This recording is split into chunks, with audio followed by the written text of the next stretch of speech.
je viens de voir ton message. Je n'avais pas oublié d'enregistrer le cours. Mais je trouve ça intéressant et je dis assez souvent que j'aime bien dans la langue française, ils n'ont pas effacé l'histoire de la langue. Donc, on est capable de, je sais pas, avoir philosophie écrit avec PH et d'autres mots comme faire avec F, n'est-ce pas? Je trouve que ça c'est intéressant de garder quand même. Et en portugais, nous avons eu plusieurs réformes de la langue portugaise et on a effacé un peu cette histoire de la langue. Juliane, tu veux dire quelque chose? Oui, pendant la lecture, parfois je comprenais mieux pourquoi on écrit tel ou tel mot d'une certaine façon. Ouais. Et aussi, la lecture m'a fait penser aux origines des mots. Mm-hmm. Ouais, et c'est intéressant. Moi, je n'ai jamais fait de la philologie, mais c'est intéressant parce que parfois, si on connaît l'origine du mot, on est capable de prévoir l'orthographe. Et on se dit, non, c'est un préfixe grec, par exemple, probablement ça doit être écrit comme ça. Donc, c'est un exercice intéressant, je pense. Ça fait partie de connaître un peu la philosophie de Montaigne, mais aussi de connaître la langue de son époque, n'est-ce pas? Un mot qui m'a attiré l'attention, et après je pensais aussi en portugais, c'est sourire. Parce que c'est sous, en fait, oui, avec un B à l'époque, oui, je crois. Mais ça m'a fait penser à l'idée d'un, bon, peut-être une préposition qui s'ajoute au verbe et tout ça. Voilà, ouais. On peut discuter un peu plus au moment de l'analyse du texte. Et en fait, je suis désolé de vous dire, mais on ne va pas parler de Montaigne aujourd'hui. Si vous avez déjà commencé les lectures, tant mieux, c'est pas grave, vous n'allez pas perdre cette lecture, évidemment. Mais en fait, je vais parler d'histoire littéraire, comme je vous ai dit. Et en fait, je vous explique pourquoi. Parce que je vous ai dit que j'allais enregistrer une vidéo. Et quand je préparais la présentation, ce serait trop de choses pour une vidéo de 20 minutes. Donc, j'ai décidé de faire ce cours sur ce qui a manqué au cours dernier, au dernier cours. Donc, je vais parler d'histoire littéraire et de école, mouvement et courant. Et puis, je vais faire une vidéo d'introduction à Montaigne. Et le prochain cours, on parlera, on va discuter, on va analyser ensemble, on va entrer dans les détails de Montaigne. Donc, aujourd'hui, laisse vérifier ici, dans les archives, pour ces cours de panorama, je pense que les archives sont presque complètes. Vous allez retrouver tout ce que j'avais à partager en fait. Et voilà, 2 secondes, je vais entrer ici. Voilà, c'est la bonne page. Ou peut-être pas, je vais juste mettre dans l'ordre de la présentation ici. Voilà, non, c'est bon.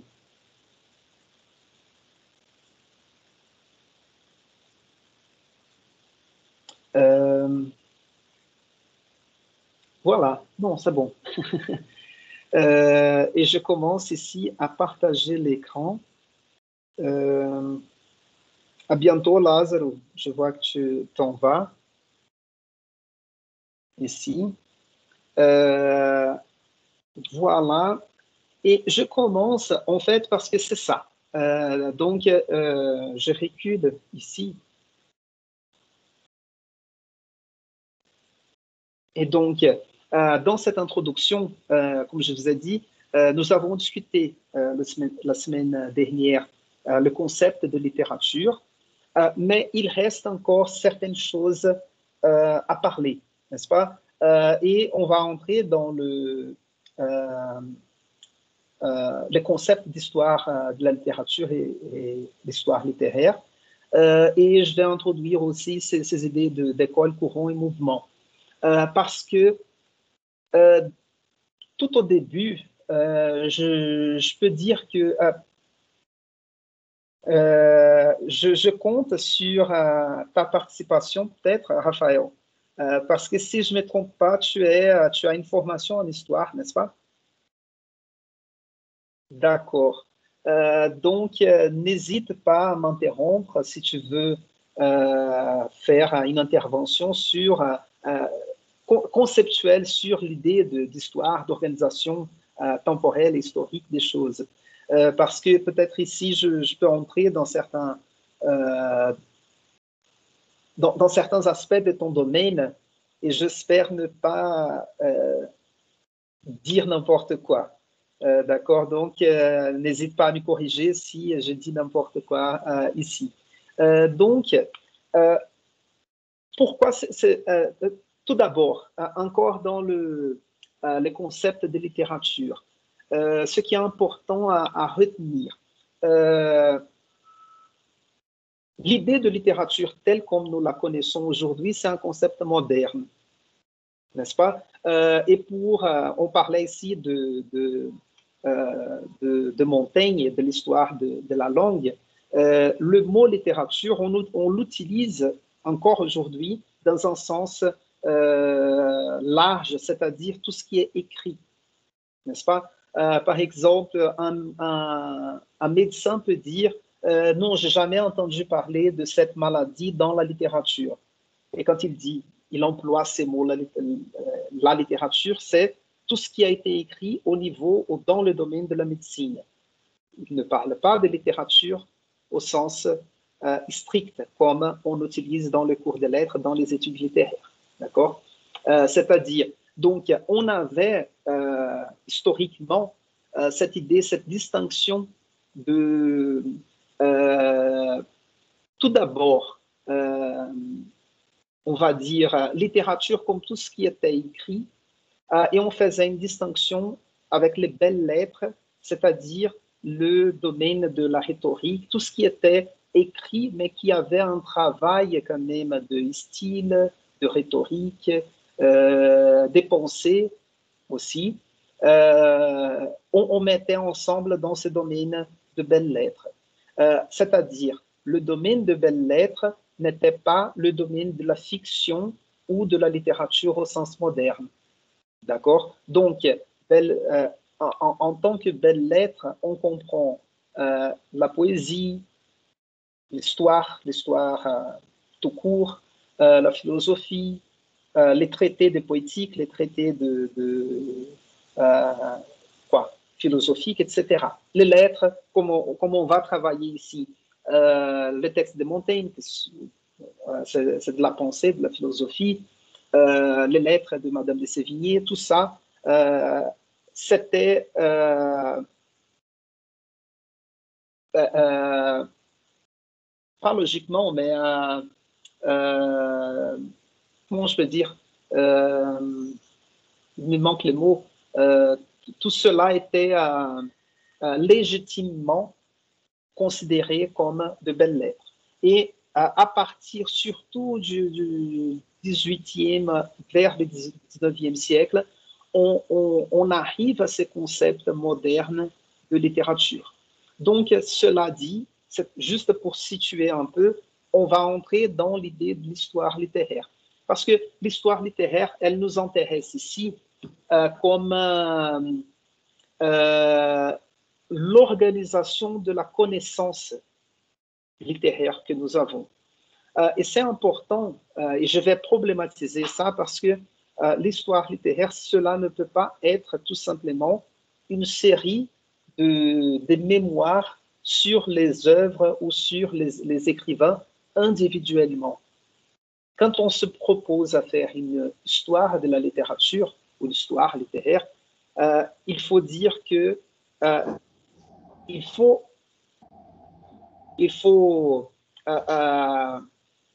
expliciter quel est le principe d'organisation de cette connaissance. D'accord?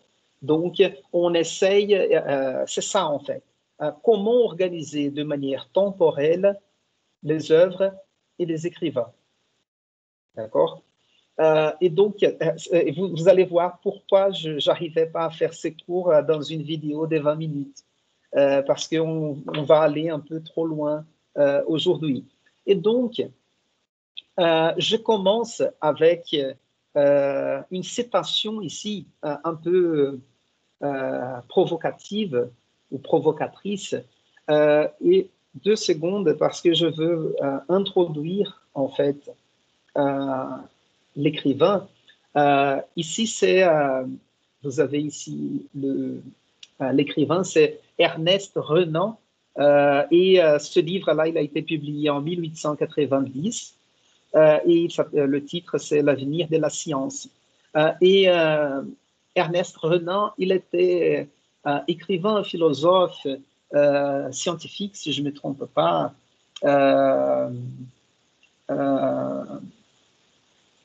C'était un sage, plus ou moins comme ça, un critique littéraire aussi. Et c'est intéressant parce que dans ce texte-là que je vais faire une petite citation. C'est intéressant parce qu'il fait une comparaison entre les discours scientifiques et une prétention de la science littéraire, en quelque sorte. D'accord? Et ce qui est intéressant, j'entre déjà dans sa phrase. Attends. Voilà. La phrase, c'est la suivante. Il le dit. L'histoire littéraire est destinée à remplacer en grande partie la lecture directe des œuvres de l'esprit humain. Donc, vous voyez le contenu provocateur de cette phrase, parce que il veut dire, en quelque sorte, que une fois que les livres d'histoire littéraire étant déjà écrits, on n'aurait plus besoin de lire les œuvres littéraires elles-mêmes. D'accord? Mais en fait, pourquoi j'arrive ici à Renan? Parce que, juste à côté ici, nous avons le livre Histoire de la littérature française de Gustave Lançon. Le nom ici n'est pas correct, il manque en A, Gustave Lançon. Gustave Lançon est celui qui a développé la méthode de la littérature, de l'histoire littéraire. Donc, c'est un critique littéraire, un professeur assez important dans le domaine de l'histoire littéraire. Et il fait cette critique à Renan, mais il prend la citation de Renan un peu hors de contexte. Et en fait, j'aime bien cette citation de Renan parce qu'en fait, ce qu'il va dire, il va développer un peu cette idée il va mettre en perspective la littérature avec les discours scientifiques à partir de l'idée de pas d'évolution. Il utilise ici l'idée du progrès, comme vous voyez ici. Et ce qu'il dit, c'est au niveau de la science, plus on avance, plus on évolue, on laisse de côté ce qui perd la valeur scientifique et on va se concentrer sur les nouvelles découvertes. N'est-ce pas? Il y a certains historiens de la science, historiens de la philosophie, qui vont se concentrer sur l'histoire de la pensée. Mais, par exemple, un ingénieur, aujourd'hui, il ne va pas étudier comment on construisait une maison, je sais pas, mais oui, d'accord. On se pose la question sur les pyramides, quand même, comment elles ont été construites. Il y a plusieurs théories sur ça. Mais ce que je veux dire, c'est, pour certaines professions, l'histoire n'est pas si importante, n'est-ce pas? C'est-à-dire aussi, genre, pour un jeune aujourd'hui, il ne va pas apprendre à utiliser l'Internet, l'ordinateur, d'abord en comprenant comment ça marchait avec le système DOS, DOS, n'est-ce pas? Il va déjà entrer dans un système Windows ou Linux ou n'importe quoi. C'est-à-dire l'histoire pour ces genres de tâches n'est pas si important. Et ce qu'il faisait la transposition de cet argument vers la littérature. Et ce qu'il veut dire, c'est que certaines œuvres littéraires, elles vont tomber dans l'oubli parce que les questions qu'on pose vont être différentes. Donc, il dit ici, c'est assez intéressant, ici, les savants, je remonte un petit peu, voilà. Les savants, proprement dit, ne songent pas à l'immortalité de son livre, mais à l'immortalité de sa découverte. Parce que ce qu'il veut dire, c'est on veut quand même, en tant que penseur, en tant qu'écrivain, être immortel dans la mémoire des gens. Mais l'œuvre qu'on a écrite il y a 200 ans, peut-être, elle ne va pas être lue plus tard parce qu'elle ne répond plus aux questions des gens. D'une certaine façon, ça fait du sens. Ce n'est pas si illogique que ça. Par contre, nous avons déjà discuté ici la notion de classique. La notion de classique, la notion de classique est appliquée aux œuvres qui sont d'une certaine façon atemporelles, c'est-à-dire qu'on les lit à tout moment et à tout moment, elles sont capables de nous répondre. N'est-ce pas? C'est-à-dire, on peut lire l'Odyssée aujourd'hui, c'est bon, c'est pas anachronique dans un certain sens, mais l'objet de la littérature dans ce sens moderne aussi ne correspond pas tant que ça à cette comparaison des Renan. D'accord? Mais j'aime bien l'idée de Renan parce que c'est une manière provocatrice d'introduire un problème lié à l'histoire littéraire. Et pourquoi je me sers de cette citation de Renan? Parce que l'étude ou la lecture de manuels d'histoire littéraire, ça peut donner, surtout d'une certaine façon faite ou utilisée à l'école, par exemple, une certaine façon d'apprendre la littérature aux élèves au lycée, ils n'ont pas besoin de lire les œuvres. Ce qu'on demande pour passer le bac ou pour passer le ENEM, on n'a pas besoin de lire les œuvres pour répondre correctement à certaines questions. C'est-à-dire, si on étudie sur le mouvement de l'époque, on lit les résumés de l'œuvre, et c'est qu'on va me poser la question, on répond sans avoir lu l'œuvre littéraire.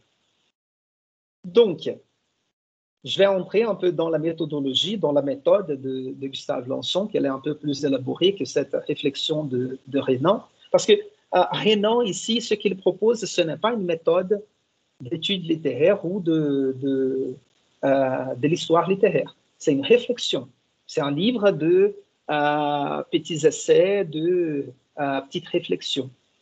Et donc, comme je vous ai dit, l'enjeu de l'histoire littéraire, c'est, d'une certaine façon, comment organiser temporellement les œuvres et les auteurs, et organiser temporellement, c'est-à-dire il faut démontrer une certaine connexion entre ces œuvres et ces écrivains, mais en laissant plus ou moins de côté le domaine de l'évaluation qui est réservé à la critique. Vous voyez? Donc, l'exercice de l'histoire littéraire, comme on va voir, c'est un exercice qu'il faut, c'est presque un exercice scientifique de utiliser la littérature presque comme des documents historiques, philologiques, par exemple, et réserver le côté de la critique à un autre domaine. Mais on va voir, comme on va voir, cet exercice de l'histoire littéraire n'est pas seulement comme ça. Il faut quand même lire, c'est-à-dire, ce qu'on fait aujourd'hui d'analyse littéraire, ça passe par un certain aspect de l'histoire littéraire, mais aussi un domaine de la critique littéraire, c'est-à-dire de l'analyse de l'œuvre et de l'interprétation de l'œuvre. Et c'est vrai que, mais vous voyez que même quand on se propose à faire une histoire, à écrire une histoire littéraire, en démontrant la connexion entre les œuvres et les écrivains, il faut choisir qui on met dans l'histoire et qui on laisse en dehors. C'est-à-dire, il faut quand même évaluer. Donc, critique littéraire et histoire littéraire, elles vont se toucher quand même, elles sont en quelque sorte, elles travaillent ensemble en quelque sorte. D'accord? C'est trop compliqué ou ça va? OK.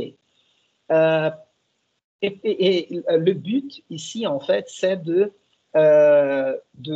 vous montrer un peu comment ça... parce que, tout d'abord, pourquoi je fais cette introduction sur l'histoire littéraire? Parce que, comme je vous ai expliqué, dans les cours de panorama, je fais ce panorama historique, ce survol historique de la littérature française.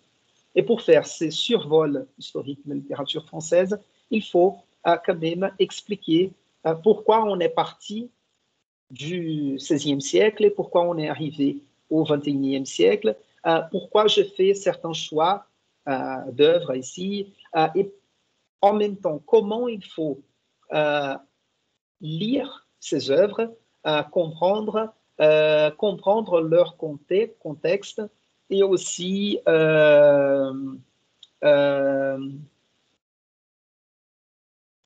voilà, parce que, et en plus, on dit assez souvent, l'histoire littéraire s'occupe du contexte. Ça, c'est un lieu commun aussi. L'histoire littéraire s'occupe du contexte, des écrivains et des œuvres.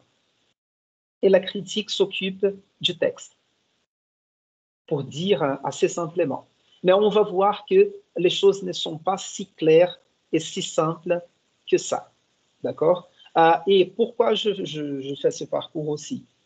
Parce qu'on va arriver d'une certaine façon dans un contexte littéraire qui va nous montrer des mouvements, des écoles et des courants littéraires. Et pourquoi nous avons des écoles, des mouvements et des courants littéraires? Justement parce qu'il y a quelque chose d'esthétique, de spirituel, qui met ensemble les œuvres, les écrivains, à partir de certains aspects. D'accord? Donc, le but ici, aujourd'hui, sera de vous montrer la méthode de l'histoire littéraire d'un point de vue théorique pour arriver à la définition des courants, écoles et mouvements, et après, on va entrer dans cette description des siècles et des mouvements de la littérature française. D'accord? C'est plus ou moins ce parcours que je veux faire avec vous aujourd'hui. Avant de laisser ouvert cet argument de Renan, je ne suis pas d'accord avec lui. Et vous voyez que j'essaye quand même de vous convaincre de l'importance de l'expérience de la lecture littéraire. Je le dis ici, je l'affirme, je le réaffirme assez souvent. Pourquoi? Parce que, je vous donne un exemple. La littérature en tant que, je vais dire, un texte avec une dominante esthétique, parce qu'il n'y a pas trop de différence. Je ne sais pas, en fait, je ne veux pas trop problématiser là-dessus, mais on va dire tout simplement comme ça. Le texte littéraire, c'est un texte qui a un sens, évidemment. C'est comme un texte je sais pas, scientifique. Il y a un message, mais aussi il y a quelque chose au niveau de la forme, de l'esthétique. Et pourquoi je le dis? Parce que on est capable d'avoir une expérience esthétique du texte littéraire, peu importe quand le texte a été écrit. C'est vrai que plus on se met à distance de ce texte, plus on a besoin de connaissances, de méthodes pour faire l'approche de ce texte. On va voir, par exemple, pour lire et bien comprendre un texte comme celui de Montaigne, de Madame de Sévigné, il faut comprendre d'autres choses. Ce que je veux dire, par exemple, demander aux élèves du lycée de lire et d'aimer Madame de Sévigné, ce n'est pas un exercice automatique. Il faut introduire quand même certains aspects de ce texte pour aider la jouissance esthétique. D'accord? La jouissance comme, comment on dit ça en portugais? Fruição estética, n'est-ce pas? Jouissance, on peut traduire comme gozo, ou quelque chose comme ça, mais c'est dans ce sens, de l'expérience esthétique. Donc, l'objet littéraire, le texte littéraire, c'est un objet assez spécifique parce que, pourquoi je fais cette comparaison? Parce que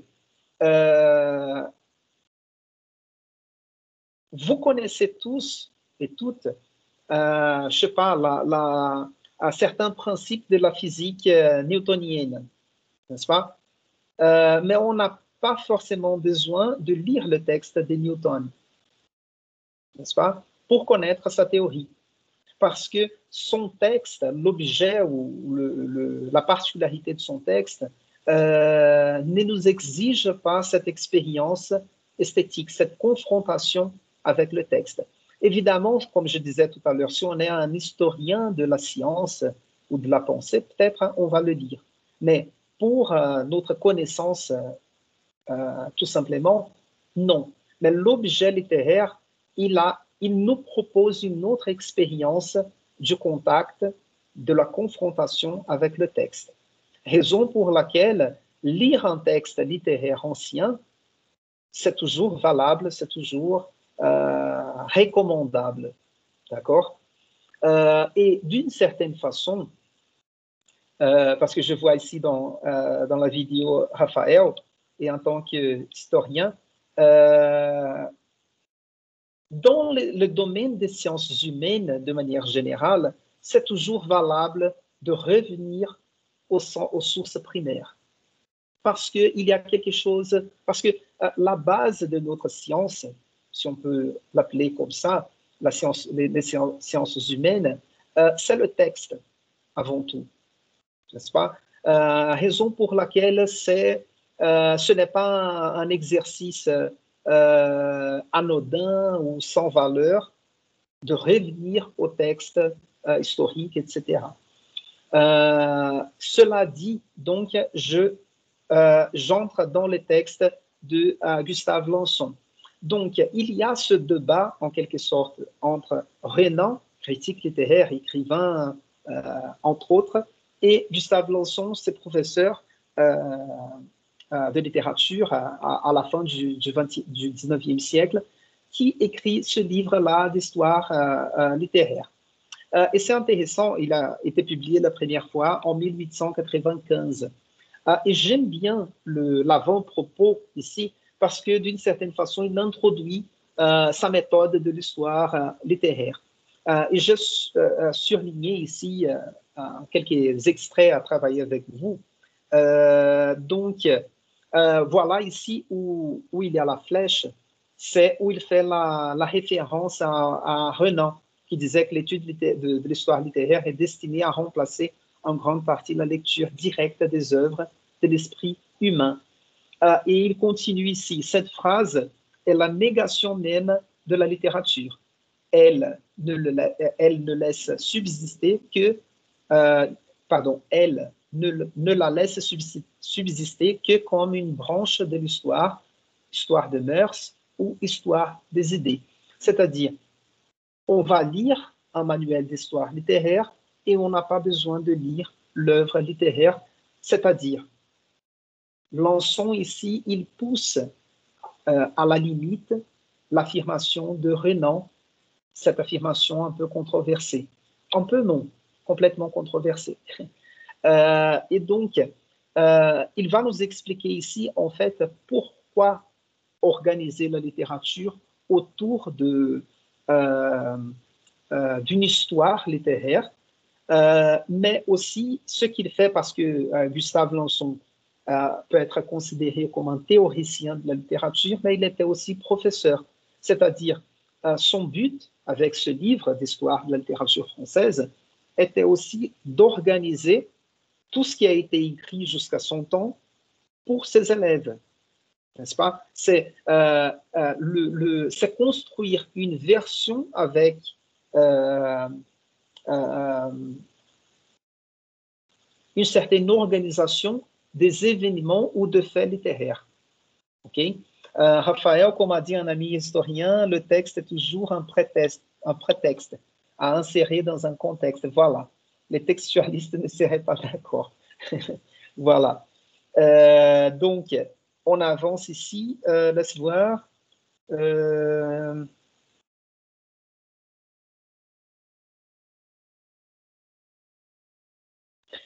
Non, ici c'est important à lire aussi.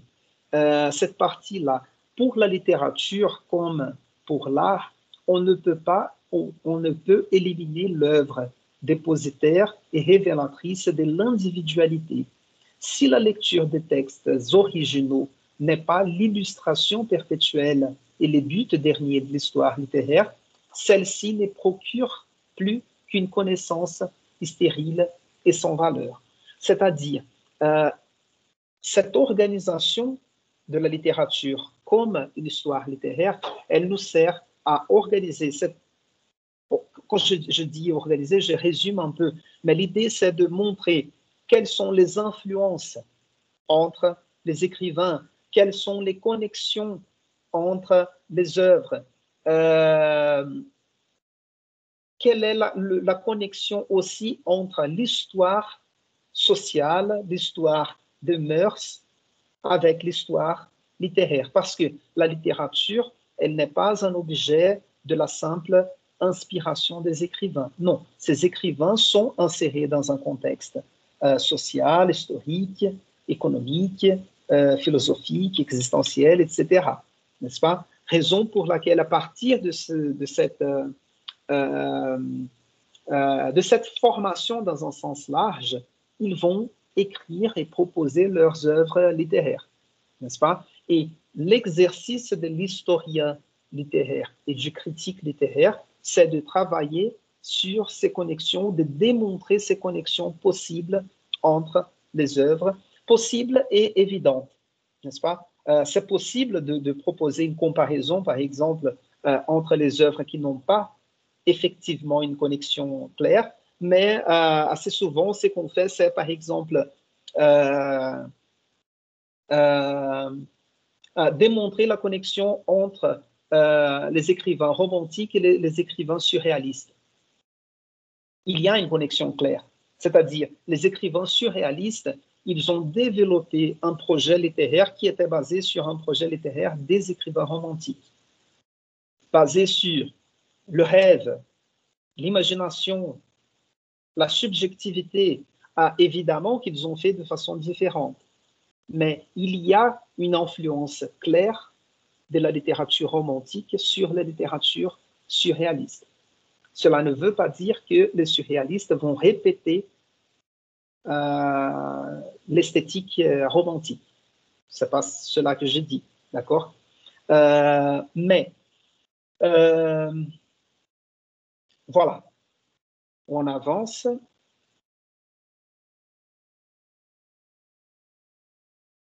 Ça va, ça va. Voilà. Et ici, il y a quelque chose d'important, de très important que Lançon va dire au niveau de l'expérience littéraire. Parce que son but, son objectif ici, c'est de parler de l'histoire littéraire au sens historique. Par contre, il y a, comme je disais, quelque chose de propre de l'objet littéraire qui est la sensibilité, l'expérience, quelque chose, je dirais même, d'une appréhension phénoménologique, c'est-à-dire il faut avoir l'expérience directe pour avoir une opinion, une sensation ou quelque chose comme ça. Il y a quelque chose dans la littérature qui doit être vécu par l'expérience, d'accord? C'est-à-dire, je peux vous raconter l'histoire ou mes impressions sur la lecture de, je sais pas, à la recherche du temps perdu de Proust. Mais si vous ne lisez pas le livre, vous n'aurez pas l'expérience de cette lecture. Et il y a quelque chose propre de l'expérience littéraire qui passe par cette expérience individuelle, du contact direct entre l'œuvre et le lecteur. J'aime bien, il y a une critique, professeure portugaise, qui s'appelle Silvina Rodrigues Lopes, ou Lopes Rodrigues. Je crois que c'est Lopes Rodrigues, si je ne me trompe pas. Et elle a un livre, un texte, un essai qui s'appelle Literatura Defesa do Atrito. Et elle utilise cette idée de, en français, on va dire la résistance, pour dire atrito. Mais c'est-à-dire, il faut avoir cette résistance du texte littéraire pour avoir cette expérience. C'est-à-dire, il faut faire face, il faut faire l'effort de lire et comprendre le texte. D'accord? Ça, c'est un exercice. C'est un premier exercice. C'est un exercice au niveau individuel. La construction de l'histoire littéraire, c'est une autre chose qui sert à d'autres objectifs. Mais Lançon, à ce niveau individuel, va dire ici, c'est-à-dire que la littérature n'est pas objet de savoir. Elle est exercice, goût, plaisir. On ne la sait pas, on ne l'apprend pas. On la pratique, on la cultive, on l'aime. D'accord?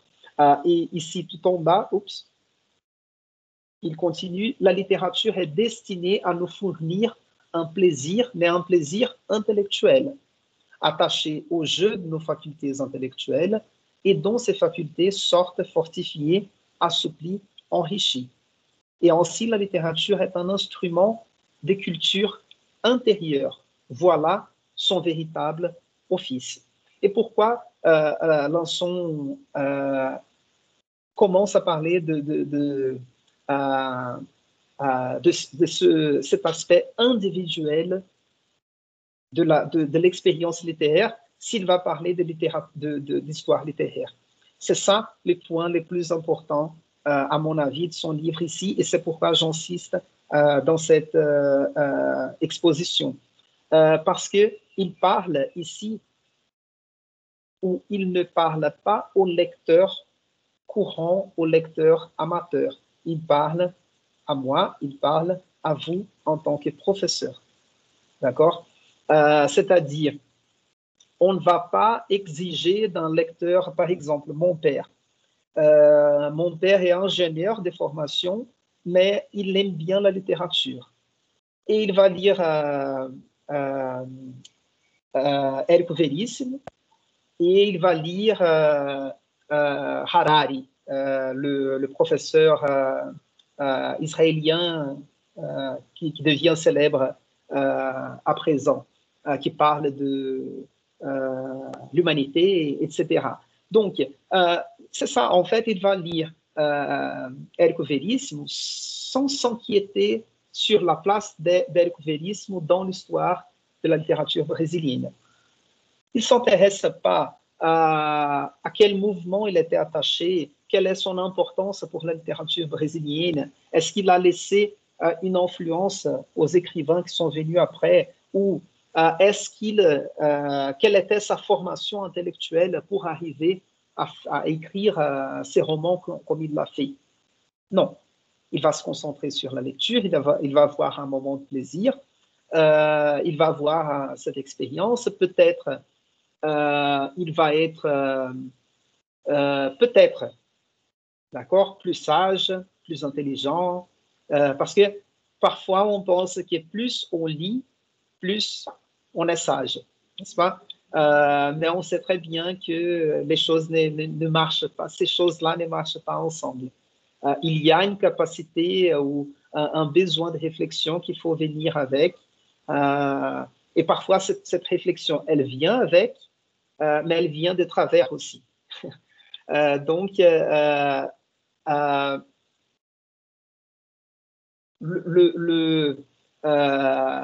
les lectures ou l'accumulation de lectures ne se réfléchit pas, ne se reflète pas sur un acquis de connaissances, de capacité de pensée, de réflexion, pas forcément. Mais comme je vous dis, mon père, en tant que lecteur commun, il va avoir son expérience, son plaisir, un passe-temps.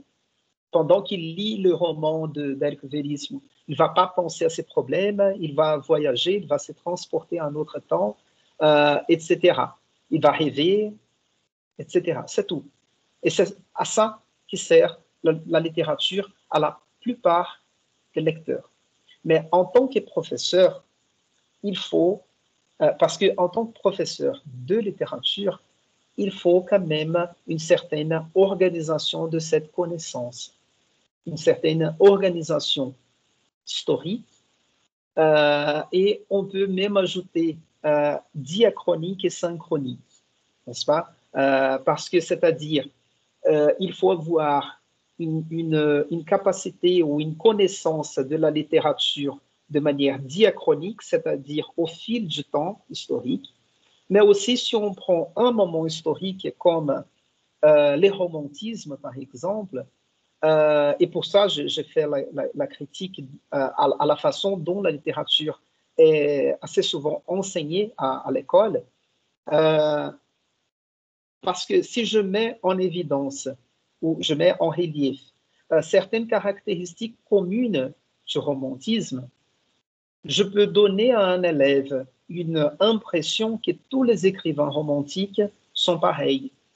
Mais non, il y a une différence entre Victor Hugo, Lamartine, qui d'autre?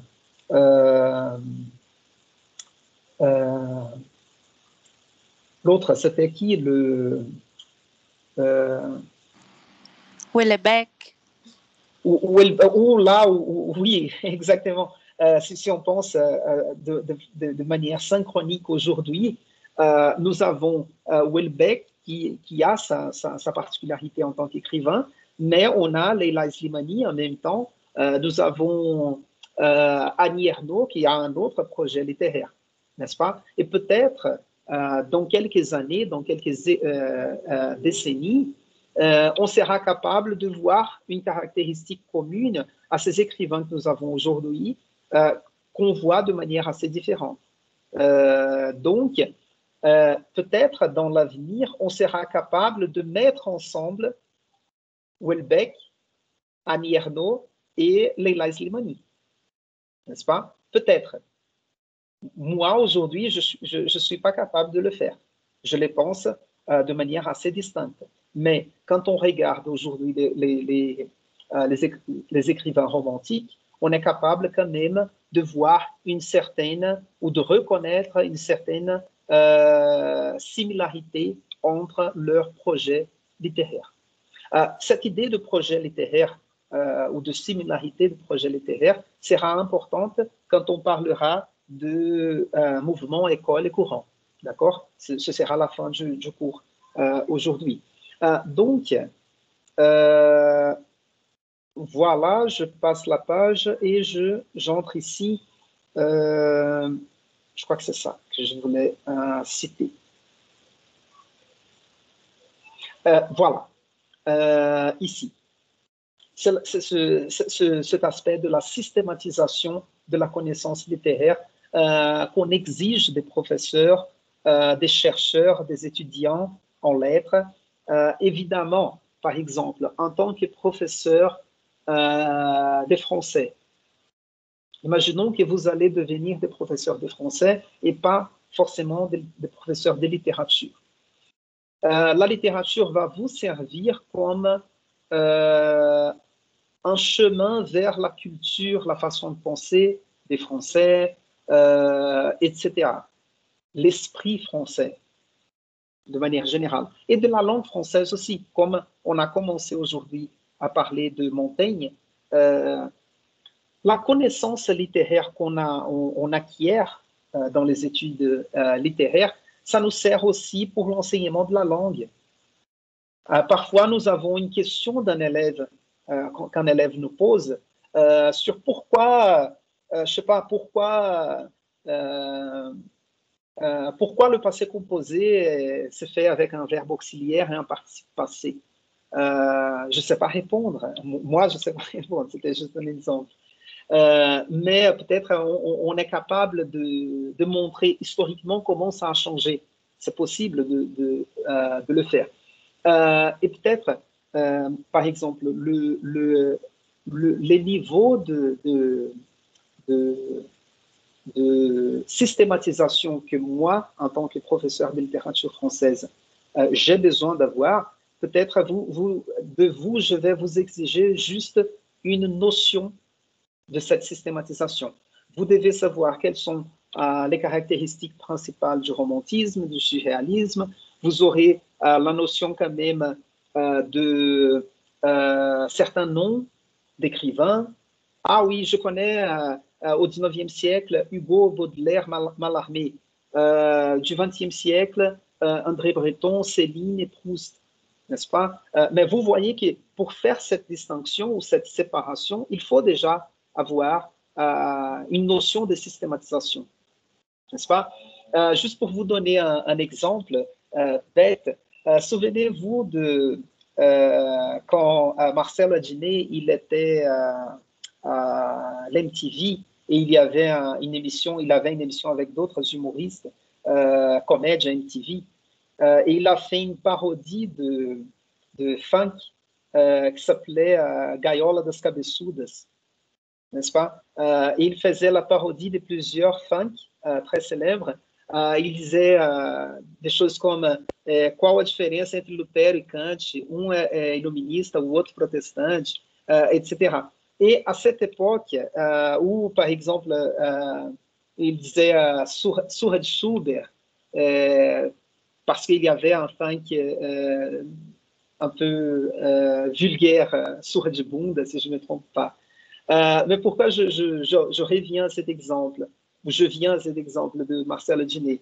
On lui a demandé à cette époque s'il avait tout lu, s'il connaissait tous les artistes et écrivains auxquels il faisait référence. Et il a dit non, évidemment non.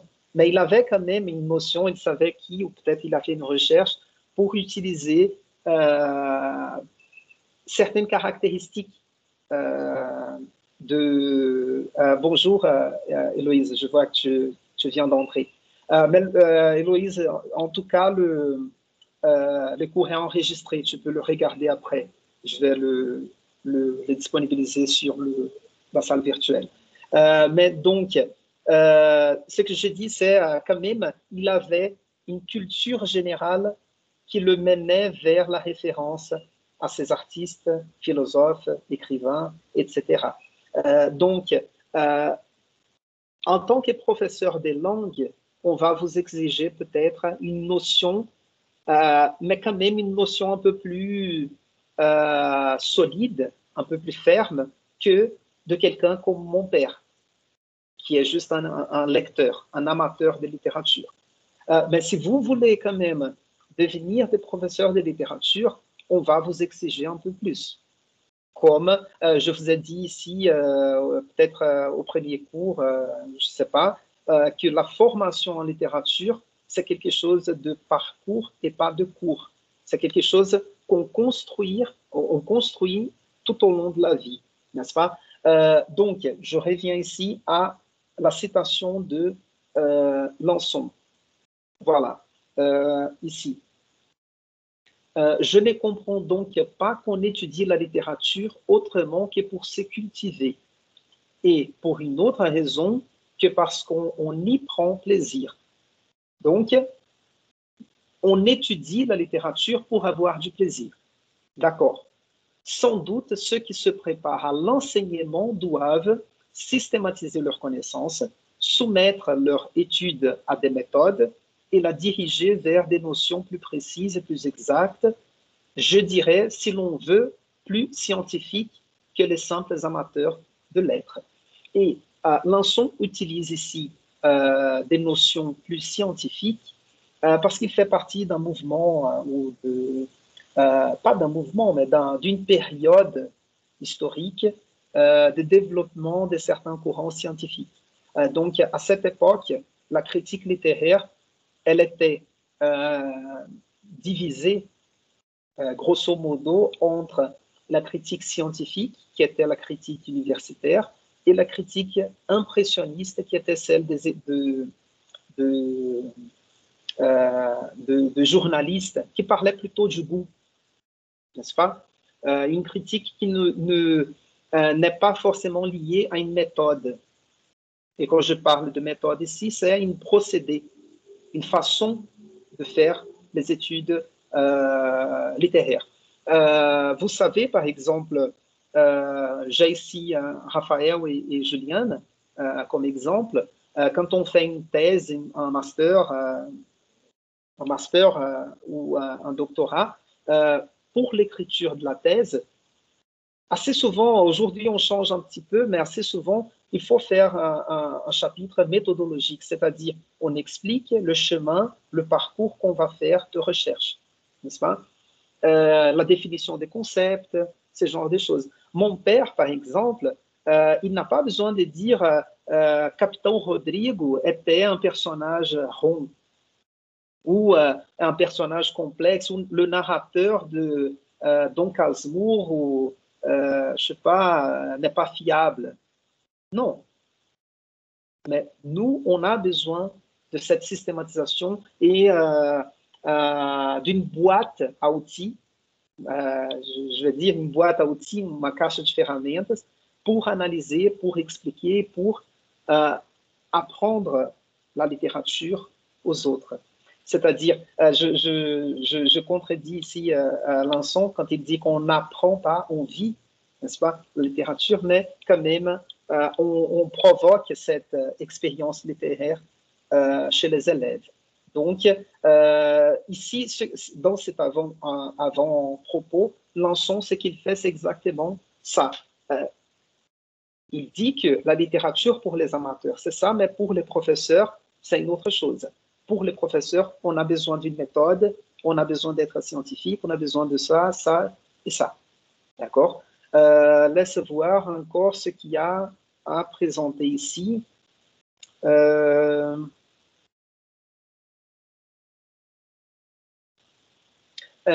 Oui, voilà. Voilà. Ici, j'ai profité de tous les travaux qui pouvaient apporter des notions positives sur les écrivains et sur les écrits. Faits biographiques ou bibliographiques, sources, emprunts, imitations, chronologie, etc. Ce sont là des éléments d'information qui font comprendre plus et mieux. Mais pour représenter le caractère des écrits et la physionomie des écrivains, je me suis interdit de résumer les jugements de maître que j'admire. Ici, c'est juste pour son histoire, pour comment il a fait son histoire de la littérature. Mais ce qui est intéressant ici, c'est que on dit, dès qu'on s'intéresse au nom de l'écrivain, on fait déjà l'histoire, ou la biographie de l'écrivain, on fait déjà l'histoire littéraire. C'est important de dire, quand on est dans ce domaine scientifique, de l'histoire littéraire, de la critique académique, universitaire, etc., quand on s'intéresse à la biographie de l'écrivain, cela ne veut pas dire qu'on va expliquer l'œuvre à partir de la vie de l'écrivain. Non, mais il y a quelque chose autour de l'écrivain et autour du texte qui nous intéresse. D'accord? Raison pour laquelle tout ce qui est autour du texte, c'est-à-dire tous les contextes au sens large, intéresse à l'histoire littéraire, à la critique universitaire et à la théorie littéraire en quelque sorte. C'est-à-dire, on va lire un roman, on va lire les manuscrits du roman s'ils sont disponibles, on va lire les lettres que l'écrivain a échangées pendant qu'il écrivait les romans. Peut-être il a un journal intime, ça peut le servir aussi. S'il a donné des interviews en expliquant son procès d'écriture, ça peut nous intéresser aussi. Évidemment, ça dépend de la recherche qu'on fait, n'est-ce pas? Ça dépend, parce que, je sais pas, si je fais une lecture stricte du texte, peut-être je ne vais pas m'intéresser à la vie de l'écrivain, n'est-ce pas? Mais ça dépend aussi de l'écrivain. Céline, par exemple, il écrit sur ses expériences de vie. Donc, assez souvent, il faut confronter le texte avec la biographie de l'écrivain pour savoir ce qui est vrai ou ce qui n'est pas vrai, parce qu'il y a quelque chose d'important dans l'œuvre de Céline. Il se met comme victime de l'histoire et pas comme bourreau de l'histoire. Bourreau, comment on dit, carrasco ou algoz.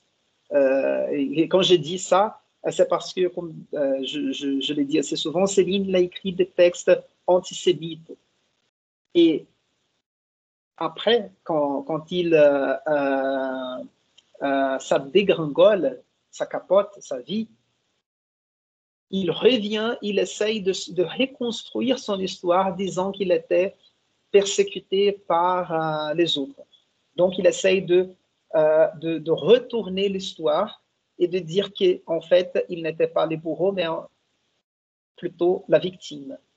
Et comme ça, il faut confronter ces romans avec sa vie, les documents qu'on a de sa vie, ses manifestations dans les journaux, etc., pour savoir que ce qu'il dit dans ses romans, ce n'est pas vrai. Il raconte sa vie, mais il raconte son point de vue. D'accord? Juste pour vous donner un exemple. Voyons un peu plus ici. Je ne vais pas tout lire, en fait.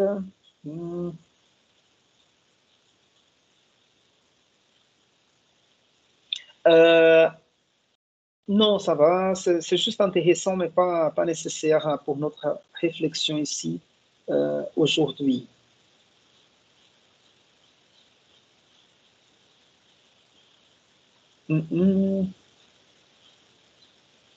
Non, ça va.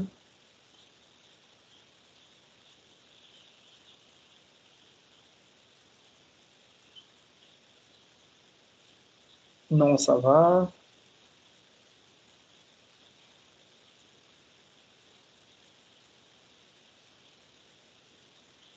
Non, ça va.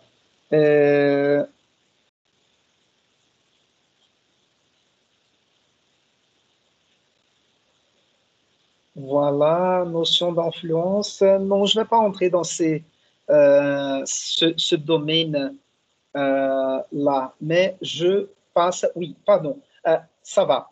Parce que en fait, ici, c'était ce que j'avais à commenter de l'avant-propos de Lawson sur l'histoire de la littérature française, ce livre de Lançon. Et je vous recommande, je crois que je l'ai mis dans les fichiers de la salle virtuelle, parce que je l'utilise assez souvent. Il a été écrit à la fin du 19e siècle, mais c'est un livre assez riche. Et je vais juste vous montrer quelque chose ici. Parce que, évidemment, vous voyez ici, comme il a été écrit à la fin du 19e siècle, il va se terminer vers 1894. Donc, vous voyez. Mais par contre, pour tout ce qui vient avant, c'est assez intéressant. Il y a même ici, par exemple, un extrait ou un chapitre sur Madame de Sévigné, la Rochefoucauld, il y a un chapitre ici sur Montaigne. Donc, c'est assez informatif, assez intéressant. Mais c'est intéressant aussi de voir comment il organise sa pensée. Par exemple,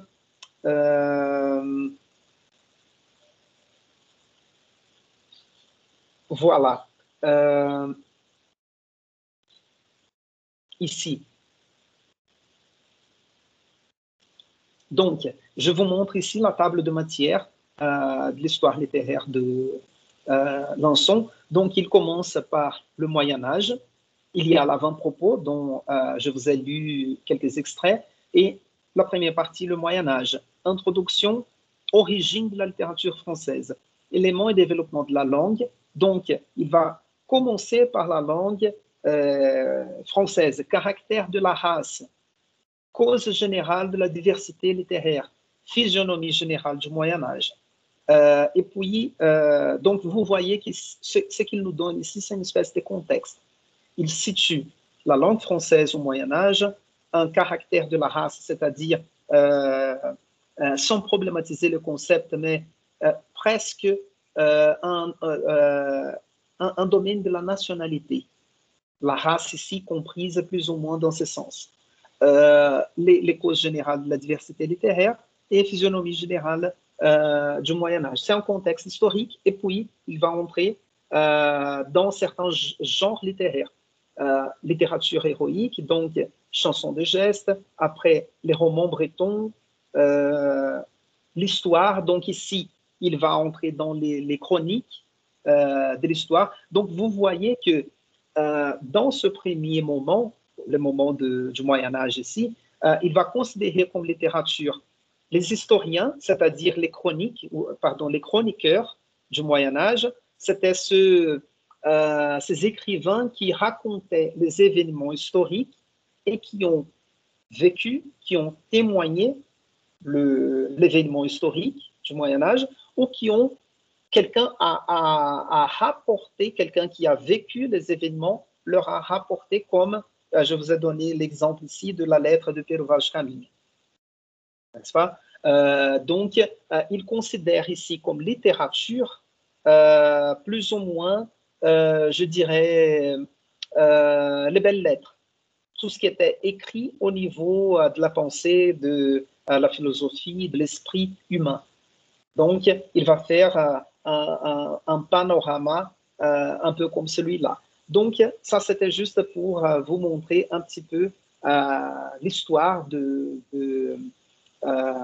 comment il a fait dans la pratique. Parce que je vous ai montré quelques citations méthodologiques.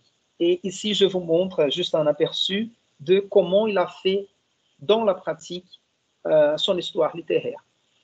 Et ici, en fait, j'ai un autre texte un peu plus tard, de 30 ans plus tard, en fait moins, parce que cette publication-là, elle est de 1925, mais le texte que je vais utiliser est de 1909, si je ne me trompe pas. Donc, ici, nous avons d'autres textes de Lançon qui réfléchissent sur la méthodologie de l'enseignement et de l'histoire littéraire. Et j'ai ici quelques citations à vous montrer aussi. Pas de cette première conférence, mais de la deuxième, dans laquelle il va parler de la méthode scientifique de l'histoire littéraire. Je contrôle les temps.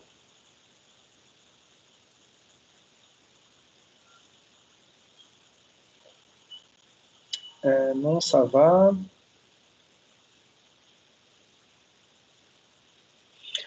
Oui, ici c'est intéressant parce que, comme je disais tout à l'heure,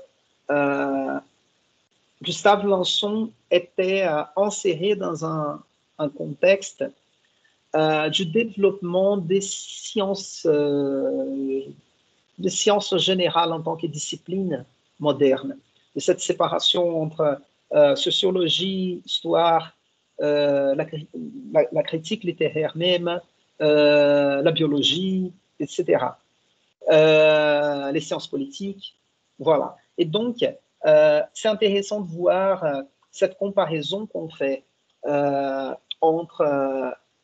et en fait, il y a d'abord un mouvement de développement méthodologique de certaines sciences de la nature, et on va essayer de transposer la méthode des sciences de la nature vers la critique littéraire et autres sciences humaines.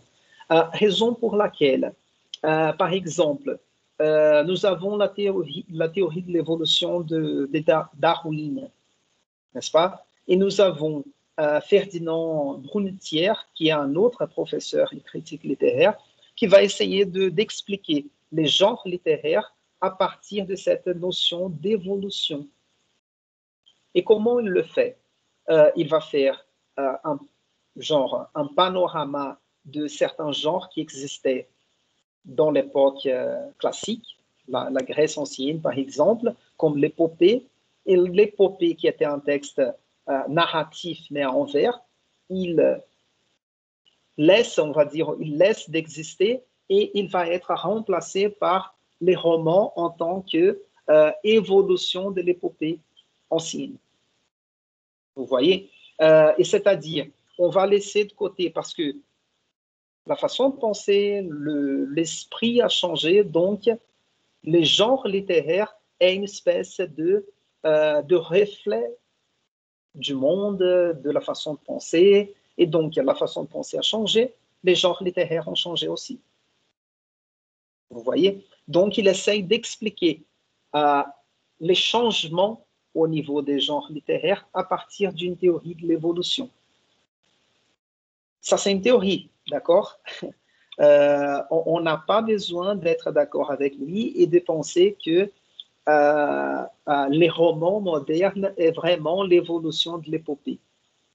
Non, nous avons même des manifestations d'épopée moderne contemporaine. Aujourd'hui, il y a des gens qui font des parodies ou un pastiche de l'épopée ancienne, de l'épopée classique, d'une forme contemporaine.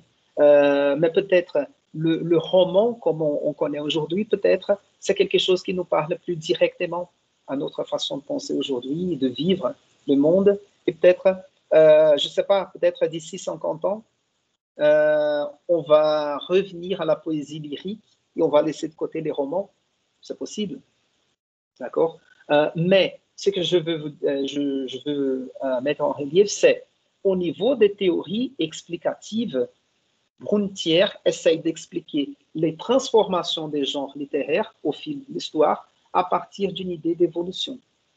C'est-à-dire, les genres littéraires les plus adaptés à la façon de penser, à l'esprit, au contexte de l'époque, vont résister.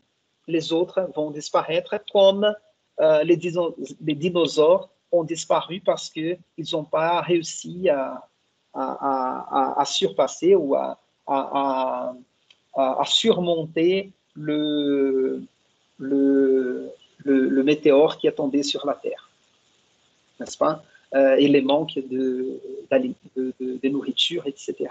D'accord? Mais en fait, ça a du sens quand même, ça explique un peu, mais peut-être pas complètement les phénomènes littéraires comme il le croyait. D'accord? Mais ce que je veux dire, c'est Gustave Lançon était inséré dans ce contexte de naissance de certaines disciplines ou d'une certaine transposition de méthodes des sciences de la nature vers les sciences humaines et la littérature tout court. N'est-ce pas? Et pourquoi je l'ai dit? Parce qu'il va parler de ça ici. L'idée de science tend, selon nous, à organiser la pensée et la conduite humaine. Mais ce ne sont pas tel ou tel procédé qu'il faut emprunter à la science. C'est son esprit. En fait, dans la discipline de critique littéraire que je vais offrir le semestre prochain, je retrace cette histoire de la critique littéraire, c'est-à-dire qui voit la littérature comme reflet de la société. Après, la critique positiviste, qui voit la littérature comme un produit du milieu, de la race et du temps. D'accord?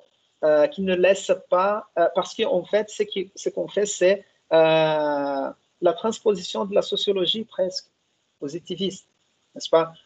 L'individu, il est un produit de la race, du milieu et du temps. N'est-ce pas? Comme s'il n'y avait pas de possibilité de manifestation individuelle, etc. Donc, Gustave Lanson, il vient un petit peu après la critique positiviste, raison pour laquelle il se montre un peu critique à cette transposition directe de la science vers les sciences humaines. Donc, ce qu'il dit ici, c'est l'idée des sciences tend, selon nous, à organiser. C'est parfait. À organiser la pensée et la conduite humaine. OK. Mais ce ne sont pas tel ou tel procédé qu'il faut emprunter à la science, mais plutôt son esprit. Donc, c'est l'esprit de la science, cet esprit d'organisation qu'il faut emprunter, qu'il faut transposer des sciences vers les études littéraires. C'est plutôt l'esprit et pas une procédé ou une autre. Donc, ce qu'il va essayer de faire, c'est, OK, d'accord, pour les textes littéraires, quels sont les éléments pour faire une science de la littérature? Je sais que c'est problématique de parler des sciences de la littérature ou sciences littéraires, mais c'est drôle parce que, par exemple, mon département à l'UNB s'appelle département de littérature, des théories littéraires et littérature, n'est-ce pas? Le département à l'Université des Rio, où je fais mon doctorat, s'appelle département de lettres néo-latines, parce que ça englobe les études en français, littéraire et linguistique, en français, italien et espagnol. À côté, il y avait le département des sciences de la littérature à l'Université des Rio. Donc, c'est intéressant. À l'UFMG, les départements comme ça s'appelaient, je ne sais pas aujourd'hui, mais quand j'ai fait ma licence, c'était les départements des théories littéraires et sémiotiques. Parce que la plupart des professeurs étaient encore formés en sémiotique. Aujourd'hui, on ne parle pas tant que ça de sémiotique. Mais c'est intéressant de voir comment les noms du département reflètent quand même une certaine formation, n'est-ce pas? Donc, à Rio, nous avons peut-être les professeurs qui ont créé les départements, ils avaient cette pensée de la littérature comme une science. Et on voit dans les noms sciences de la littérature. Donc, nous sommes là, c'est son esprit. Il nous paraît en effet qu'il n'y a pas de science, pas de méthode universelle, mais seulement une attitude scientifique universelle. Et c'est cette attitude universelle scientifique qu'il va essayer de transposer aux études littéraires. D'accord? Et voyons encore. Voilà. Et ici, il démontre ce qu'il faut transporter des sciences vers les études littéraires. Et donc, il dira ici, transportons chez nous la curiosité désintéressée, la probité sévère, la patience laborieuse, la soumission aux faits, la difficulté à nous croire aussi bien qu'à croire les autres, l'incessant besoin des critiques, de contrôle et de vérification. Je ne sais pas si alors nous ferons de la science, mais je suis sûr, du moins, que nous ferons de la meilleure histoire littéraire. Moi, j'adore ça, c'est assez intéressant parce que c'est, à la base, c'est d'être pas précieux, mais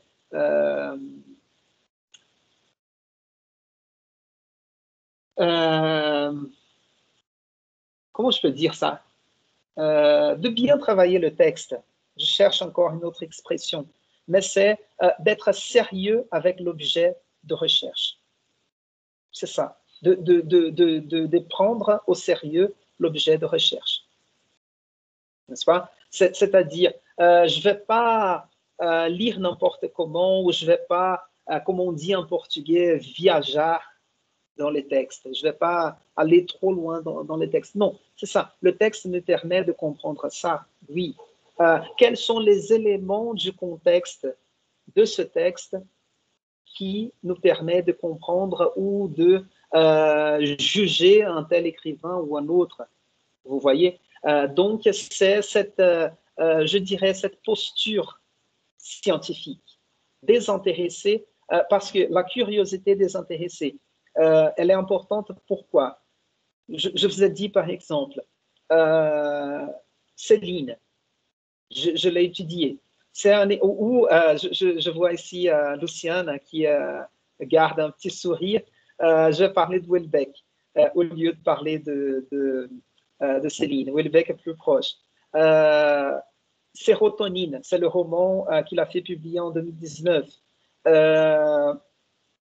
Il y a une description de la femme du personnage qui est hyper misogyne, n'est-ce pas? Qui est vraiment négative du côté de la femme. Oui, mais si on part à la lecture avec des préjugés, cela ne veut pas dire qu'on ne peut pas avoir une opinion sur l'œuvre. Mais d'abord, c'est l'expérience de la lecture, du contact avec le texte. Et après, avec les autres niveaux de l'analyse, on peut entrer dans le côté misogyne, machiste, raciste, d'autres éléments qui sont présents dans l'œuvre de Houellebecq. D'accord? Parce que sinon, d'abord, on ne se permet pas la lecture du livre si on n'essaye pas de garder cette curiosité désintéressée, n'est-ce pas? Et aussi, on se prive de l'expérience littéraire primaire, qui est ce contact premier avec le texte, n'est-ce pas? Mais après, il faut la patience laborieuse, la soumission aux faits, c'est-à-dire c'est écrit dans les textes, on est capable d'interpréter ça à partir du texte. Ou, d'accord, le contexte va compter aussi au niveau de l'interprétation, n'est-ce pas? Je vais vous montrer tout à l'heure des extraits du chapitre de Compagnons sur l'histoire littéraire. Il va parler de l'histoire de l'esthétique de la réception. Et l'esthétique de la réception est un courant de la théorie qui s'intéresse à la lecture en tant que fait historique. C'est-à-dire, peut-être les romans de Emma Bovary, il a été compris d'une certaine façon dans les années 50 du 19e siècle. Au début du 20e siècle, il a été compris différemment. Aujourd'hui, on fait une autre lecture de Madame Bovary. Donc, quand on parle d'histoire littéraire, on doit parler, ce n'est pas seulement la biographie des écrivains et l'enchaînement des œuvres publiées de manière chronologique. Aujourd'hui, quand on parle d'histoire littéraire, on parle de la biographie des écrivains, des œuvres, du contexte, du système des pensées et de la lecture historique, de la lecture en tant que phénomène historique. Évidemment que dans ce domaine de l'esthétique de la réception, je ne peux pas savoir ce que, on va dire, le père du professeur au 19e siècle a pensé d'un livre qu'il a lu comme mon père a lu aujourd'hui. Pourquoi? Parce qu'il n'y a pas de registre de cette lecture. Donc, l'esthétique de la réception, si on essaye de comprendre comment une certaine œuvre a été lue et comprise et interprétée 2 siècles avant, on a besoin d'un registre quand même, n'est-ce pas? C'est-à-dire, quelqu'un a écrit dans une lettre, quelqu'un a écrit un essai, quelqu'un a cité l'œuvre dans une autre œuvre. Par exemple, si on pense au théâtre classique français de Racine, la façon dont Racine a récupéré certains mythes et la tragédie ancienne, c'est déjà une façon de relire et de registrer historiquement comment les mythes ou les tragédies classiques ont été comprises dans un système de pensée et dans un système esthétique du 16e, 17e siècle en France. Vous voyez, ça c'est possible aussi. Un autre aspect qui intéresse à l'histoire littéraire aujourd'hui, l'évolution des genres littéraires. J'utilise ici l'expression des Brunetières, l'évolution, mais on peut dire tout simplement la transformation. N'est-ce pas? Et pourquoi, par exemple, pourquoi aujourd'hui les gens lisent plus de romans que de poésie? Qu'est-ce qu'il y a dans ce genre littéraire qui permet une communication plus directe aujourd'hui et qui ne permettait pas avant ou quelque chose comme ça? D'accord? Ce que j'essaie de dire, c'est tout d'abord, ou non,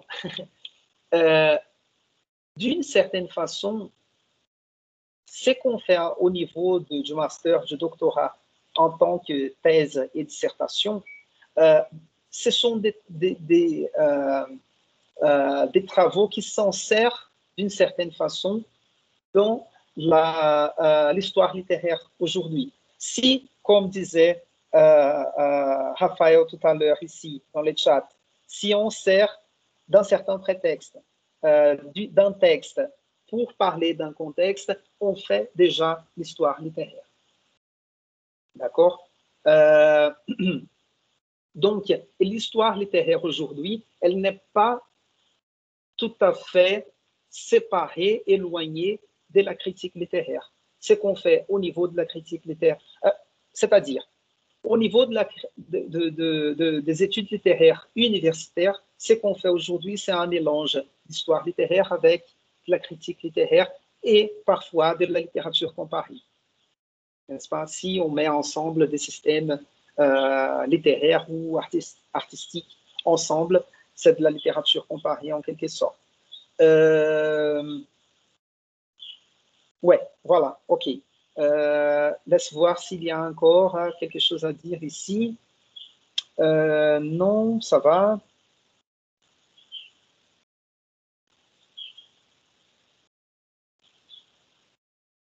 Non, il va répéter un peu cette question de...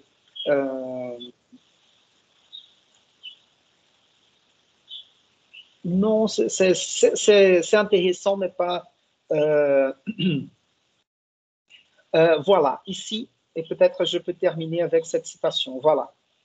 Parce qu'il va nous donner ici quelles sont, je vais dire, les tâches de l'exercice de l'histoire littéraire selon Gustave Lanson. Donc, l'étude des manuscrits. Pourquoi on étudie les manuscrits aujourd'hui? C'est ce qu'on appelle la critique génétique. C'est parce que on essaye, en étudiant les manuscrits d'un écrivain, on essaye de comprendre comment il a composé un certain livre. Certains écrivains, ils gardent, même numéroté, par exemple, ça c'est la première copie du roman. Et puis, ils refont la copie en changeant certains aspects. Et pour les écrivains qui sont plus méthodique, un peu plus bien rangé, sérieux. Ils ont le registre de tous ces documents-là. Céline, par exemple, que j'ai étudié à fond, il vendait les manuscrits pour faire de l'argent. Il disait qu'il avait besoin de l'argent et il vendait en vie ces manuscrits. Aujourd'hui, on essaye de récupérer ces manuscrits justement pour les mettre dans une bibliothèque et permettre l'étude des différentes versions. Il y a d'autres comme Flaubert. On est capable dans ses cahiers de notes de voir comment il travaillait chaque phrase. Il changeait, il barrait un mot, mettait un autre mot et après il barrait encore les mots pour mettre un troisième mot.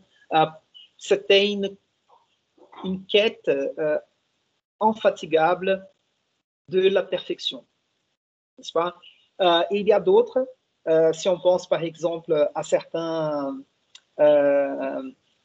surréalistes ou les écrivains beatniks américains comme Jack Kerouac, ils prenaient de la drogue, ils se mettaient à écrire et c'était la version finale, n'est-ce pas?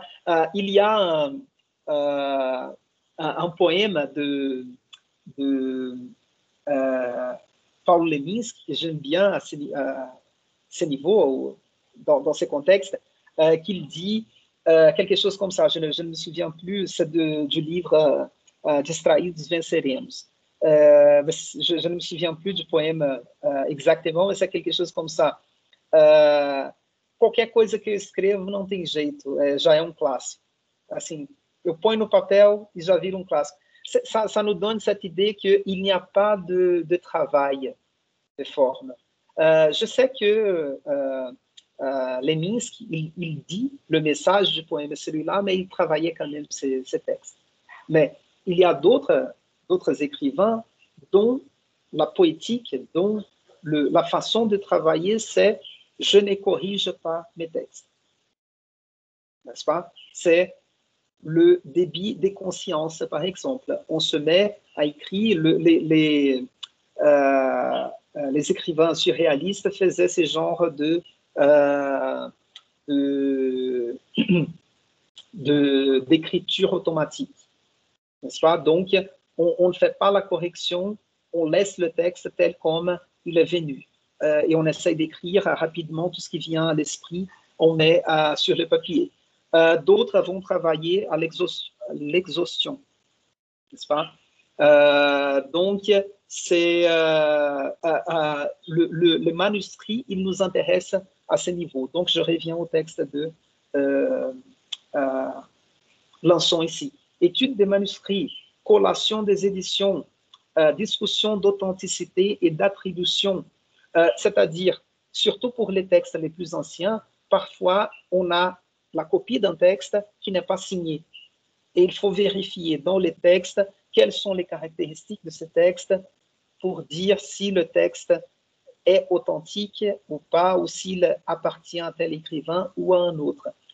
Je vais revenir à cette discussion d'authenticité quand on parlera de les lettres portugaises, d'accord, de Guirag, parce qu'il y a un enjeu d'authenticité dans les lettres portugaises, et c'est hyper intéressant.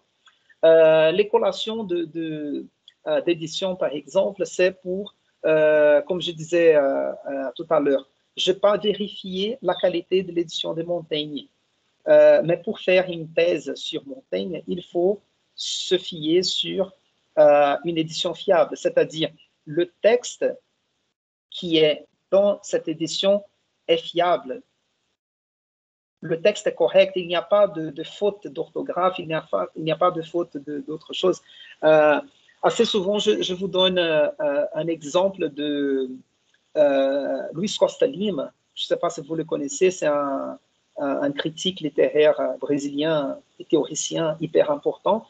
Et il y a une anecdote. Il était à l'UFMG, si je ne me trompe pas, pour un congrès. Il faisait une exposition sur un poème de Drummond.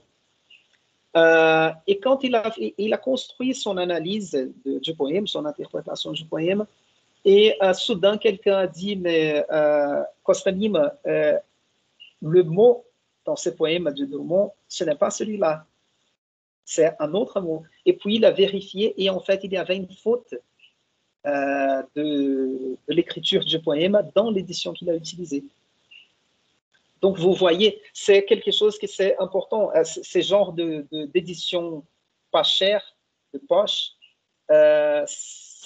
oui, elles sont intéressantes. Ou aujourd'hui, on télécharge n'importe quoi sur Internet.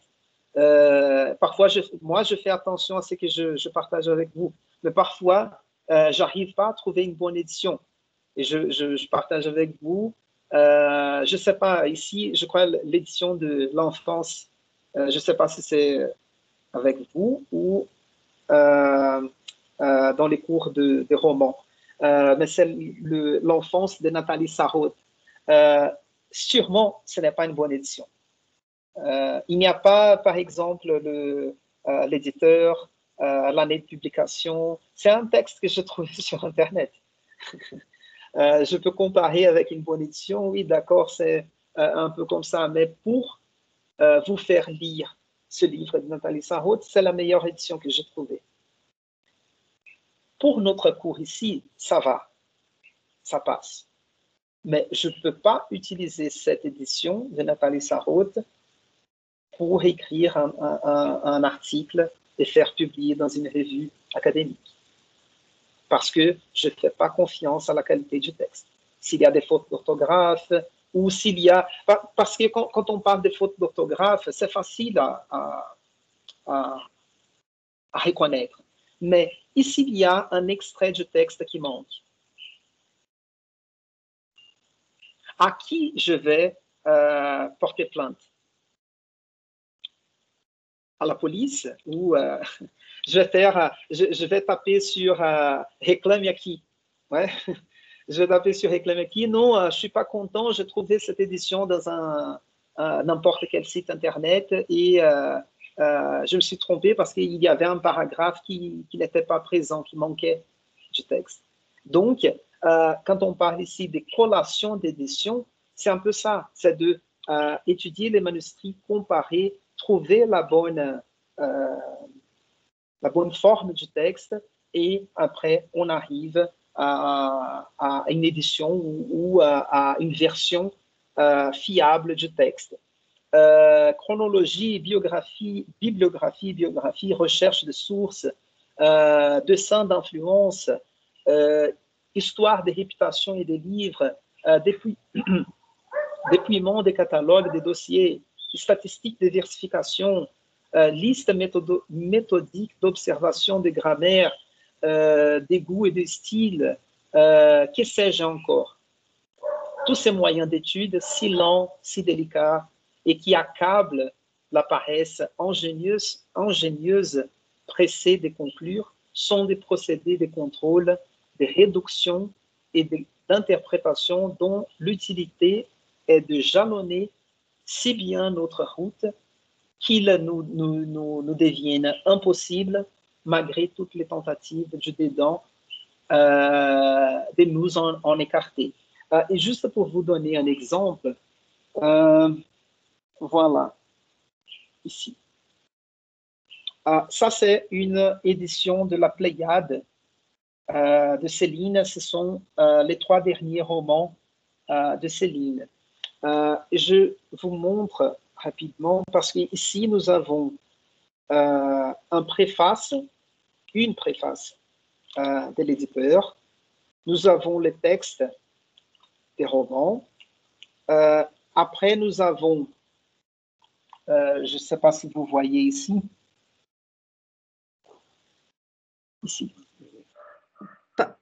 On voit, mais...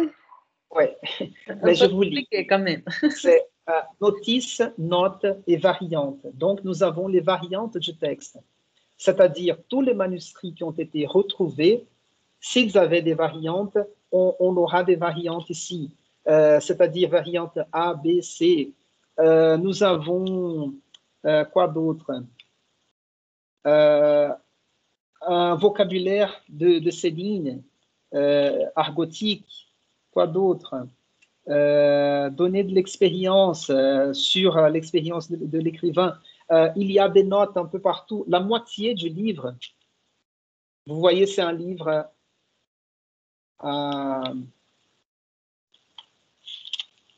presque 1300 pages. Et plus ou moins la moitié, ce sont des notes. Les romans finissent à la page... Non, quand même. Les romans finissent à la page 900. Donc, nous avons un tiers du livre de notes. Donc, ça, c'est un exercice d'histoire littéraire. Par contre, c'est très cher. Si on cherche les romans dans une version de poche, on va trouver ce livre, un de ces romans à 5 euros, 4 euros.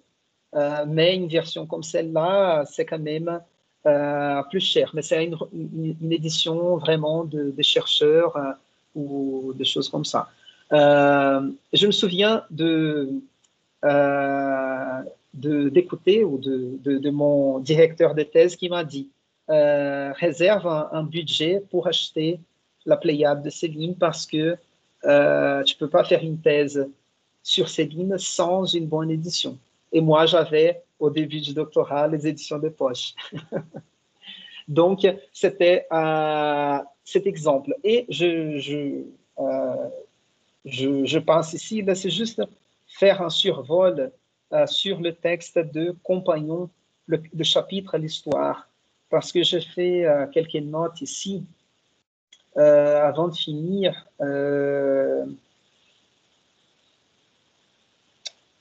Non, ça va. Oui, oui, juste pour ne pas laisser perdre cette discussion, parce que tout d'abord, j'ai utilisé ici quelques sources, je vais dire primaires de la réflexion sur l'histoire littéraire, et maintenant je passe au démon de la théorie d'Antoine Compagnon.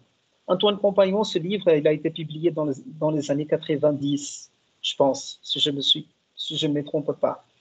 Donc, c'est déjà un chapitre qui fait une révision bibliographique sur toute la discussion à propos de l'histoire littéraire. Et donc, ici, dans cette citation, il va dire sous les titres d'histoire, l'ambiguïté est donc inévitable, mais aussi bienvenue. L'histoire désigne à la fois la dynamique de la littérature et les contextes de la littérature.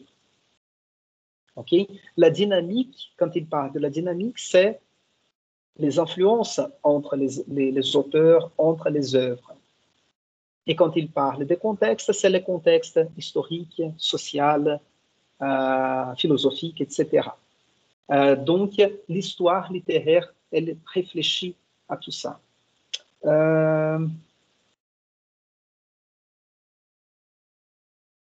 Ah oui. Et dans ces domaines de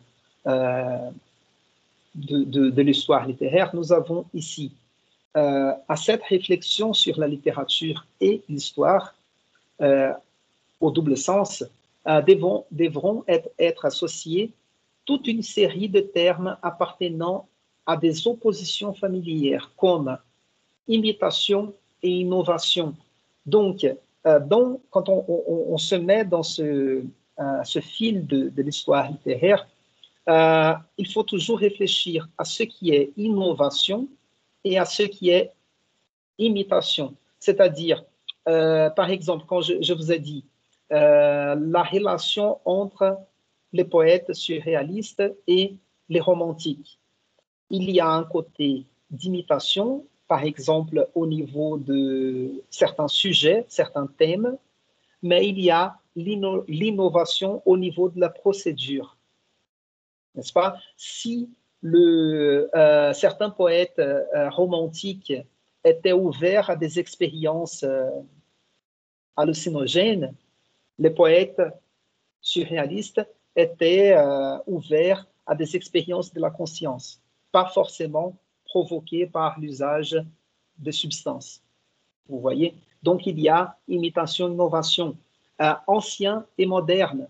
Quels sont ceux qui représentent les valeurs anciennes et ceux qui représentent les valeurs modernes? Tradition et rupture. Donc, par exemple, il y a une tradition qu'on est capable de reconnaître qui passe par le Moyen Âge, le baroque, le romantisme, le surréalisme. Mais il y a une rupture comme par exemple Baudelaire, il propose une rupture au niveau du concept du beau ou de la beauté. C'est-à-dire, il va introduire dans sa poésie le grotesque, l'abject ou l'abjet. Par exemple, quelque chose qui n'était pas noble pour la littérature avant lui. Donc, il y a cette dynamique aussi de rupture et tradition, classicisme et romantisme, ou suivant les catégories introduites par l'esthétique de la réception, l'horizon d'attente et l'écart esthétique. En portugais, on traduit comme horizonte de expectativa, l'horizon d'attente, et écart esthétique comme distância estética, si je ne me trompe pas, ou distanciamento estético. D'accord? Cela veut dire l'écart esthétique, c'est-à-dire que le moment où une œuvre a été produite ou écrite répondait à certains besoins esthétiques de l'époque. Aujourd'hui, nous avons une autre compréhension esthétique. Raison pour laquelle, comme je vous ai dit, pour lire Montaigne et l'aimer, peut-être, il faut essayer de reconstruire ce qui est possible, la mentalité de l'époque. N'est-ce pas? Raphaël, tu sais bien qu'on avait cette prétention historique avant, n'est-ce pas? D'essayer de reconstruire le contexte comme si c'était possible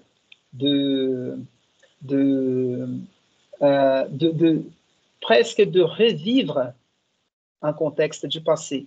Mais non, cette notion d'écart esthétique, elle va nous dire que on essaye de se rapprocher de l'esthétique du passé, mais c'est toujours notre lecture de notre présent vers un autre temps dans le passé.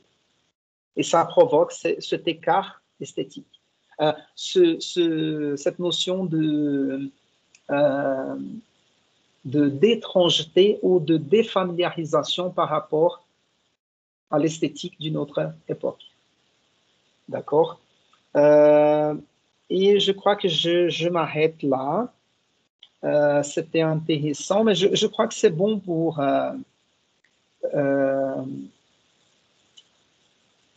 cette introduction. Je crois qu'il y a pas mal de concepts introduits pour l'instant. Je crois que ça va. Ouais, ça va.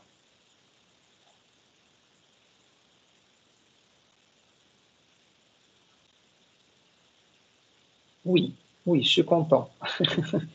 Par contre, je n'ai pas présenté le texte de...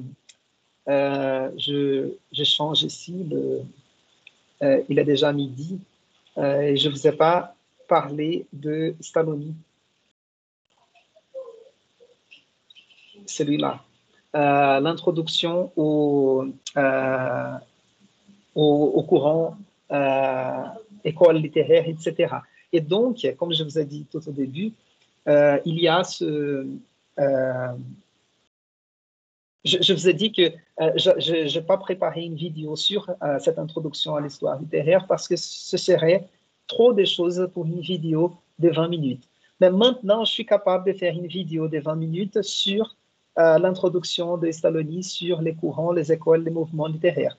Donc, c'est bon, j'ai fait cette introduction sur l'histoire littéraire. C'était un peu lourde, je pense, mais là, je suis capable de parler rapidement de courants, mouvements, etc. Et la semaine prochaine, je crois que je ne pourrai pas vous donner cours jeudi.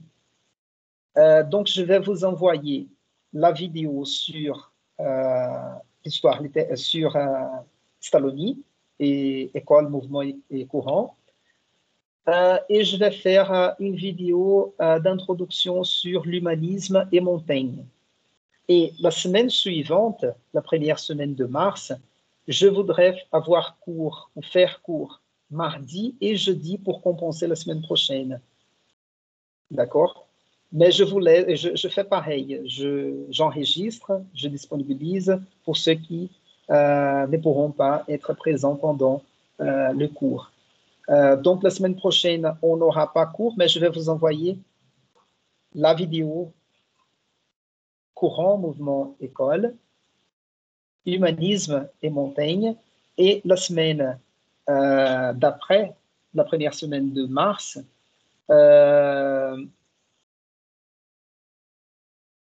on aura 2 cours sur Montaigne. D'accord?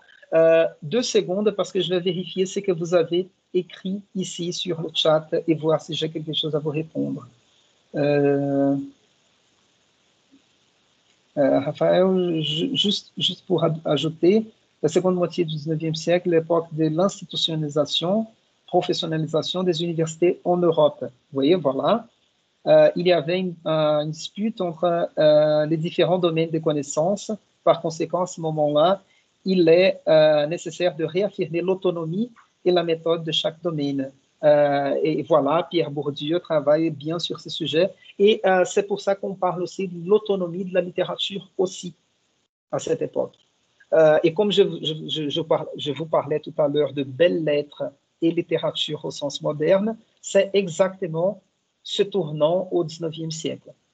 On va séparer tout ce qui était écrit et considéré comme belles lettres, et on aura quelque chose d'autre comme la littérature au sens moderne. La fiction, cette profession nouvelle de l'écrivain, etc. Et voilà, c'est tout. Vous avez des questions? Je ne vous ai pas laissé trop de place à poser de questions. Mais c'était clair ou c'était trop confus, c'était trop lourd, en quelque sorte, peut-être. Raphaël, je n'ai pas dit des bêtises par rapport à la méthode historique, etc. Ça va? C'est bon. D'accord. Oui, parce que là, Raphaël, si je parle de littérature comparée, je consulte Juliane d'abord. Je ne vais pas faire des affirmations ici sans, de manière un peu pas professionnelle. Mais c'est ça. Donc, je pense que c'était une bonne introduction parce qu'en fait, ne vous inquiétez pas. Si vous avez de l'intérêt à propos de ce sujet, ce texte-là sont disponibles dans le fichier l'introduction. J'ai mis tous ces textes-là à la disposition. Si vous n'avez pas d'intérêt, c'est pas grave. Ça, c'était juste pour situer la discussion qu'on va faire pendant le semestre.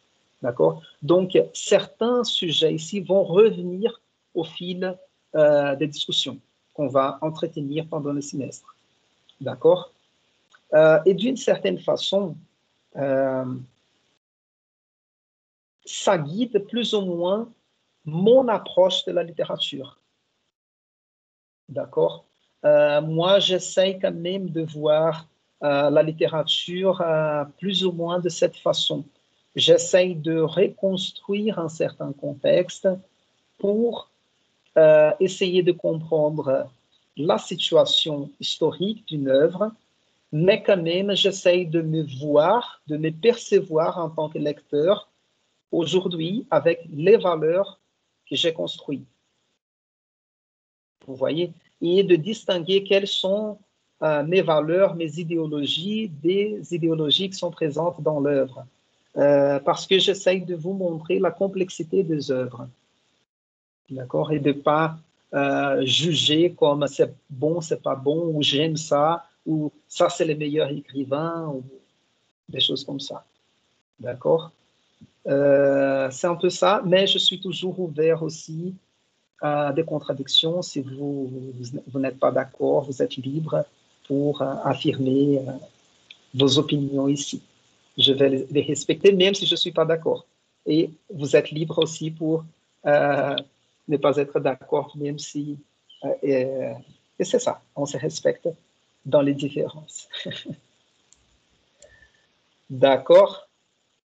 Voilà, je pense que vous êtes fatigué déjà. Et c'est l'heure. 2 heures de cours, c'est bon. Si vous n'avez pas de questions, je termine là. J'arrête là l'enregistrement. C'est bon.